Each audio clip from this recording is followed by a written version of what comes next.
দীর্ঘ 15 বছর পর সাদাতকে নিজের পাশের সিটে দেখে থমকে যায় ঐশী।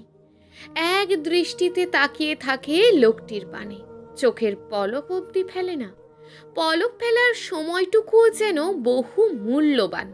এতটুকু সময়ের অপচয় হলে পরে যে তার বড় আফসোস হবে। ওই এক পলক দেখতে না পাওয়ার আফসোস তাকে কুঁড়ে কুঁড়ে খাবে।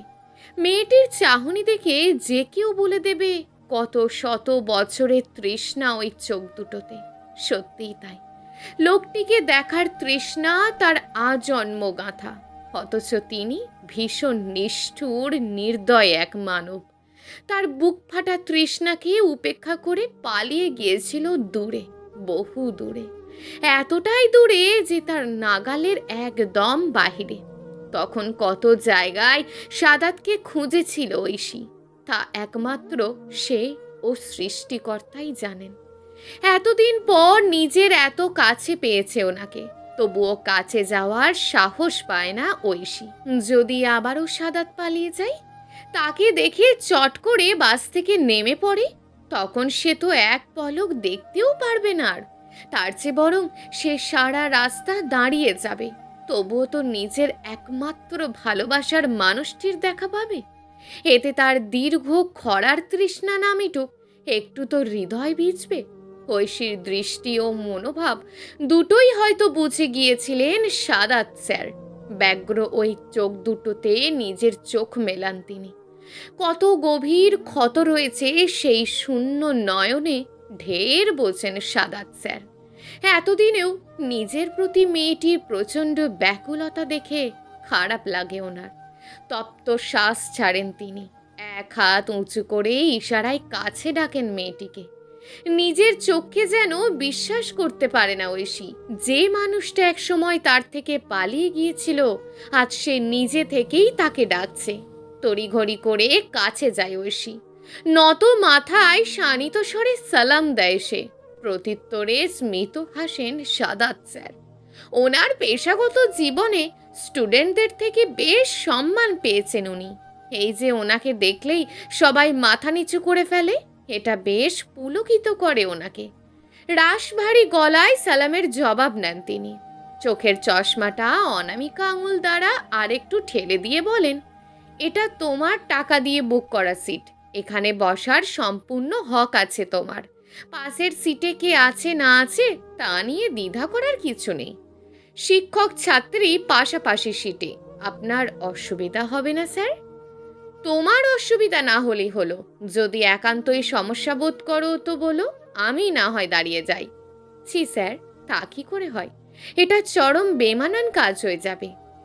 বাসের ভিতরে একটা মেয়ে হয়ে তোমার দাঁড়িয়ে যাওয়ার ব্যাপারটাও বেমানান, বসে পড়ো। সৃষ্টিকর্তাও হয়তো সদয় হয়েছেন আজ। ঐশীর জীবনের শেষ ও চরম সুযোগ এটা। এই সুযোগ তার জীবনে কখনো পায়নি, আর কখনো পাবেও না, কখনো না। ধপ করে বসে পড়ে সে, ক্লান্ত শরীরটা এলিয়ে দেয় বাসের সিটে। আগের চঞ্চলতার ছিটে ফোঁটাও তার মাঝে নেই, তবুও মনটা আজ বেসামাল হয়ে গিয়েছে। বুকের মাঝে ঢিপ ঢিপ আওয়াজ তুলছে, তার হৃদস্পন্দনের শব্দ হয়তো পাশে বসা ব্যক্তিটিরও কর্ণস্পর্শ করছে। কেমন কাঁচুমাচু করছে লোকটি। স্মিত হাসে ঐশী। তার প্রাণ পুরুষ এখনো সেই আগের মতোই রয়ে গিয়েছে, তার সান্নিধ্যে এলেই জড়সড় হয়ে যায়। শুধু পার্থক্য এটাই, আগে জড়সড় হতো বিরক্তিতে, এখন হচ্ছে অস্বস্তিতে। সাদাতের মুখবয়ব থেকে দৃষ্টি নামিয়ে ফেলে ঐশী। লোকটাকে অস্বস্তিতে ফেলে তার মোটেও ভালো লাগছে না। সাদাত যে তার শুদ্ধতম ভালোবাসা, আর পবিত্র ভালোবাসাগুলোতে তো এমনই হয়। ভালোবাসার মানুষটিকে নিজের করে পাওয়ার চেয়ে তার ভালো থাকাটা বেশি প্রাধান্য পায়। এই প্রাধান্যের জন্যই তো শেষবার সাদাতের গন্তব্য জেনেও সেখানে উপস্থিত হয়নি ঐশী। নিজেকে কঠোর করে ফিরে এসেছিল সে। ঠিক যেমন আজকে ওনাকে দেখার তীব্র আকাঙ্ক্ষা থাকার পরও দৃষ্টি সরিয়ে ফেলেছে। যেখানে তার দৃষ্টির পিপাসা পাশে বসা ব্যক্তি, সেখানে সে আধখোলা ছোট্ট জানালার কাঁচ গলিয়ে পিছনে ছুটে চলা গাছপালা দেখছে। আর মনের সুপ্ত ডায়েরির ভাঁজে পড়ে থাকা তাজা ক্ষতগুলো খুঁটিয়ে দেখছে, স্মৃতির পাতায় টেনে আনছে তার পিছনে ফেলে আসা অতীতকে। ঠিক 15 বছর আগে সে প্রথমবারের মতন সাদাতের প্রেমে পড়েছিল। যেমন তেমন প্রেম নয়, এক সর্বনাশা প্রেম, যা তার পুরো জীবনকে ওলট পালট করে দিয়েছিল। তখন সে সপ্তদশী কন্যা, ইন্টার প্রথম বর্ষের ছাত্রী। বয়ঃসন্ধির চূড়ান্ত পর্যায়ে চোখে তার রঙিন চশমা, সারা বছর এদিক সেদিক করে কাটিয়ে ইয়ার চেঞ্জ পরীক্ষা তখন ঘনিয়ে আসছিল। অথচ সে অন্যান্য বিষয়গুলো আয়ত্ত করলেও উচ্চতর গণিতের কিচ্ছু বুঝতো না। এটা নিয়ে বেশ হতাশ ছিল সে। ঠিক তখনই কলেজের নতুন লেকচারার হিসাবে জয়েন করেন সাদাত। ওনার বোঝানোর কৌশলটা বেশ মনে ধরে সবার। প্রত্যেকটা টপিক এত সুন্দর করে বোঝাতো যা সবাই বুঝতে পারত। নিজের দুর্বলতার জন্য স্যারের কাছে প্রাইভেট পড়ার আবেদন জানায় ঐশী। কিন্তু স্যার প্রাইভেট নামক ধান্দা করে টাকা কামাতে নারাজ। সাদাতের ভাষ্যমতে সরকার থেকে তাদের বেতন দেওয়াই হয় ক্লাস টাইমে সব বোঝানোর জন্য। ক্লাসের বাইরে প্রাইভেট পড়িয়ে টাকা হাতানোর অনৈতিক কাজ বই কিচ্ছু না, যা সে কখনোই করবে না। কোনো কিছু না বুঝলে ক্লাসেই তার সমাধান দেওয়া হবে। সাদাতের এমন মনোভাবে প্রথমবারের মতোই মুগ্ধ হয় ঐশী। তারপর ধীরে ধীরে সাদাতের ব্যক্তিত্বকে খুঁটিয়ে দেখে। কত নিখুঁত ব্যক্তিত্বের অধিকারী লোকটি। প্রায় বিভিন্ন টপিক নিয়ে এক্সট্রা সময়ে সাদাতের কাছে বুঝতে যেত সে। সুনিপুণতার সাদাত বুঝিয়ে দিত সব। এইভাবেই সাদাতের সাথে তার বেশ খাতির জমে। পড়াশোনার প্রতি আগ্রহী শিক্ষার্থীদের প্রতি শিক্ষকরা যে একটু বেশিই মনোযোগী হয়। কিন্তু এটাই কাল হয়ে দাঁড়ালো ঐশীর জীবনে। সাদাতের ঈগলের ন্যায় প্রখর দৃষ্টি, তার কথা বলার দৃঢ়তা ও নিখুঁত ব্যক্তিত্ব সব কিছু মোহগ্রস্তের মতন টানে তাকে। এভাবেই যে কবে এক পাক্ষিক মরণ প্রেমের ফাঁদে পড়ে যায় ঐশী নিজেও জানে না। কেটে যায় 1 বছর। তার অনুভূতিগুলো গাঢ় হতে গাঢ়তর হয়। বয়ঃসন্ধির আবেগী হৃদয় নিজেকে আর সংযত করতে পারে না। একদিন হুট করেই জানিয়ে দেয় নিজের সকল অনুভূতির কথা, সাদাতকে নিয়ে তার স্বপ্নের রাজ্যের কথা। নিজের অনুভূতির ভরা কলসি উজাড় করে দেয় প্রাণ পুরুষটির কাছে। বুক ভরা আশা নিয়ে সপ্তদশী এক কন্যা ব্যাকুল হয়ে সেদিন বলে, আমি আপনাকে ভালোবাসি স্যার।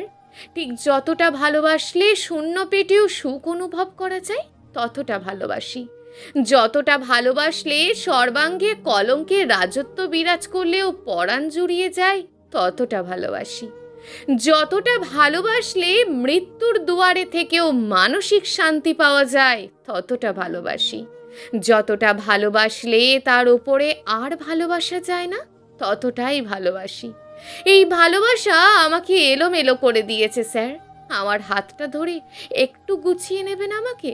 আমার যে ভীষণ পরিপূর্ণ হতে ইচ্ছে করে, আপনার ওই 5 আঙুলের নির্ভর করে। নির্লিপ্ত নিরেট ভঙ্গিমায় ঐশীর প্রত্যেক বুলি সহ্য করে সাদাত। চোখ তার নিশ্চল শান্ত চাহনি, অথচ ভিতরে ভিতরে ছাড়খাড় হয়ে যাচ্ছে সে। সন্তানতুল্য শিক্ষার্থীর নিকট প্রেমের প্রস্তাব পাওয়াটা তার নিকট কতটা লজ্জার তা একমাত্র সেই জানে। অনুশোচনায় মাথা কাটা যাচ্ছিল তার। ঐশীর সাথে কি সে বেশি বন্ধুত্বপূর্ণ হয়ে গিয়েছিল? যদি হয়তো দোষটা তারও আছে, নিজেও ভুলের খেসারত দিতে মুখ খোলে সে। দৃঢ় কণ্ঠে জবাব দেয়, প্রত্যেকটা সম্পর্কে কিছু সীমাবদ্ধতা থাকে ঐশী। শিক্ষক হলো পিতার সমতুল্য। তাদের সাথে প্রেম ভালোবাসা এসব সমীচীন নয়। ব্যর্থতা আমার। শিক্ষক হয়েও এই গুরু শিক্ষাটা তোমাকে দিতে পারিনি। এজন্য আমি নিজেই লজ্জিত। নিজের বক্তব্য শেষ করে জায়গা ত্যাগ করতে উদ্যত হয় সাদাত। পিছু ডাকে ঐশী, স্যার শিক্ষক ছাত্রী প্রণয়নে সমস্যা, পরিণয়ে তো সমস্যা নেই। আব্বুকে দিয়ে যদি বিয়ের প্রস্তাব দেওয়ায় কবুল করবেন তো? ঐশীর প্রস্তাবে থমকে যায় সাদাত। জবাবে বলে, দেখো ঐশী, প্রথমত আমি এঙ্গেজড, আর দ্বিতীয়ত প্রণয় ও পরিণয়ের মাঝে পার্থক্য স্বীকৃতি মাত্র। সম্পর্কটা কিন্তু একই থাকে, যা কখনোই হওয়ার নয়। আর শিক্ষক ছাত্রের প্রণয়ে যেমন মারাত্মক সমস্যা, পরিণয়টাও তেমনই দৃষ্টিকটু। আশা করি বুঝতে পেরেছ। তবে হোক না কিছু দৃষ্টিকটু, তবুও তো আপনি আমার হবেন। আমি আপনাকে সত্যিই ভালোবাসি স্যার, আপনাকে ছাড়া বাঁচা সম্ভব নয়। চলো চলো নয়নে কাঁপা গলায় উত্তর দেয় ঐশী। তপ্ত শ্বাস ফেলে সাদাত। গম্ভীর গলায় শেষ বুঝ দেয় সে। বয়সটা তোমার অল্প, চোখে নানা রঙের খেলা, এত শত রং ছাপিয়ে জীবনের প্রকৃত রংটা এখনো দেখে উঠতে পারোনি তুমি। কয়েকটা বছর যাক, জীবনের অর্থ বোঝো, দেখবে সব অনুভূতি বদলে গেছে। আমি তোমার অল্প বয়সের আবেগ মাত্র।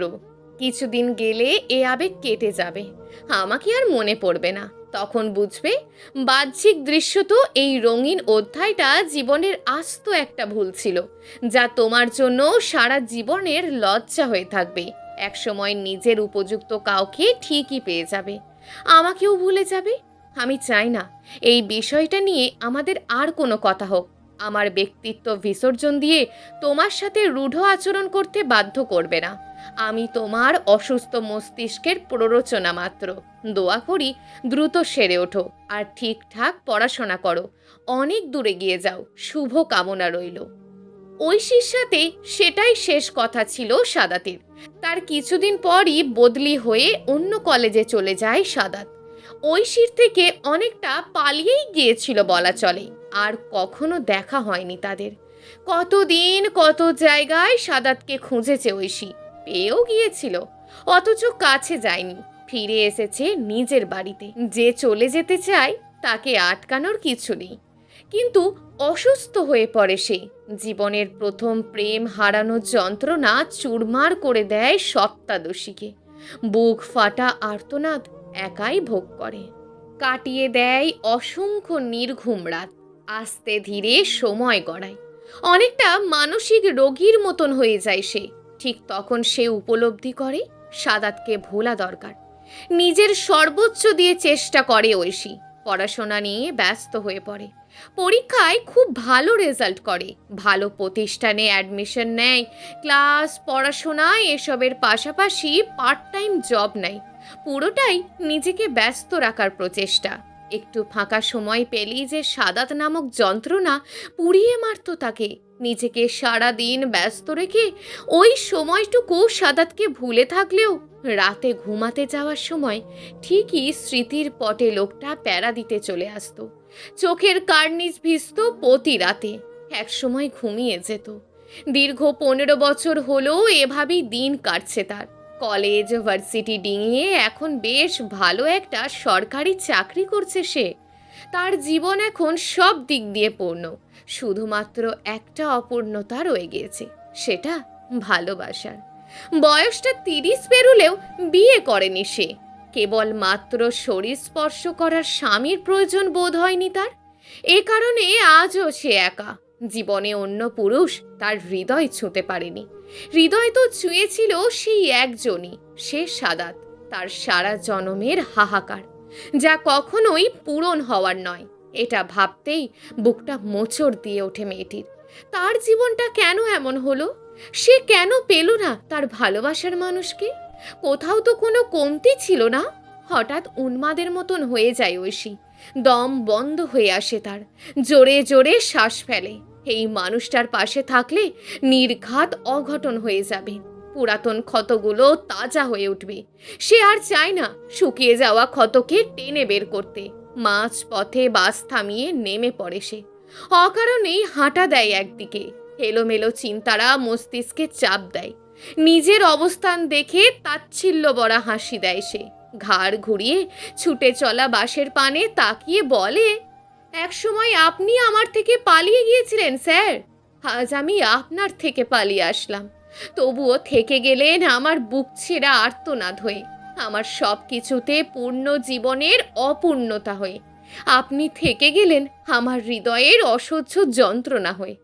আমার প্রত্যেক ক্ষণের মৃত্যু যন্ত্রণা ভোগের কারণ হয়ে, যেভাবে এতদিন থেকে গিয়েছেন আমার না পাওয়া প্রথম প্রেম হয়ে, আমার বুকের পুরো অংশ জুড়ে।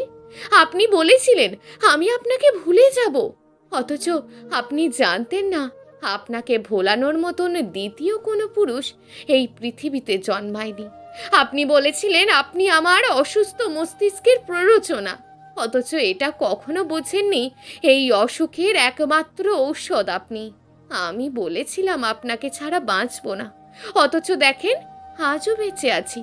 আপনাকে ছাড়া আমার জীবন থেমে নেই, ভালো হোক বা খারাপ সে চলছে তার আপন গতিতে। শুধু মনটা থেমে রয়েছে সেই ইন্টারের ফার্স্ট বেঞ্চে, আমার জীবনের প্রথম প্রেমের গন্ধ নিয়ে, না পাওয়া আক্ষেপ নিয়ে।